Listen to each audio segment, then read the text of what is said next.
Allahu Akbar. Allahu Akbar. À l'issue des mois de dévotion, de privation et de partage, les fidèles musulmans de Dassa ont célébré ce matin l'Aïd el-Fitr, marquant la fin du jeûne du Ramadan. Dans une atmosphère empreinte de spiritualité et de fraternité, leaders religieux et croyants se sont rassemblés pour accomplir la grande prière consacrant l'épilogue de cette période sacrée. Allahu Akbar. Allahu Akbar.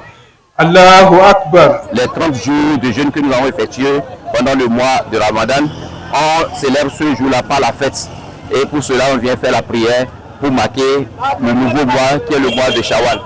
Après la prière, place aux réjouissances. Les familles se retrouveront autour de repas copieux, partageant des moments de joie et de convivialité. Des gestes de générosité se recommandaient à l'endroit des plus démunis dans la droite ligne des enseignements islamiques. La prière, c'est une manière de montrer qu'on est fier d'avoir passé les 30 jours de Ramadan.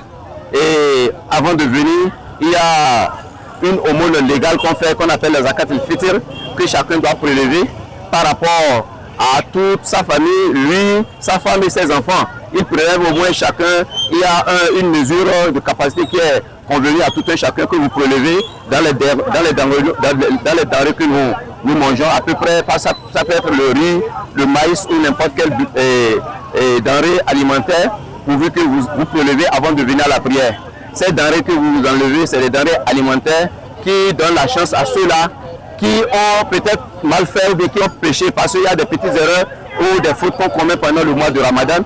Quand vous prélevez, vous donnez à un pauvre, à un orphelin ou à un désireux ou à un passager qui est en détresse ou c'est pas à des voisins qui n'ont pas les moyens de manger pour qu'ils vivent aussi, n'est-ce pas, la fête avec vous. Il ne faudrait pas qu'ils entendent l'odeur de la sauce ou bien de la pâte ou bien du riz à côté de vous alors qu'ils n'ont pas les moyens pour fêter. Pour cela, on enlève cette zakat, on donne. À Dassazoumé, cette célébration de l'Aïd s'inscrit ainsi comme un moment fort de communion où la foi se conjugue avec la solidarité et l'espérance, renforçant les liens entre les membres de la communauté musulmane.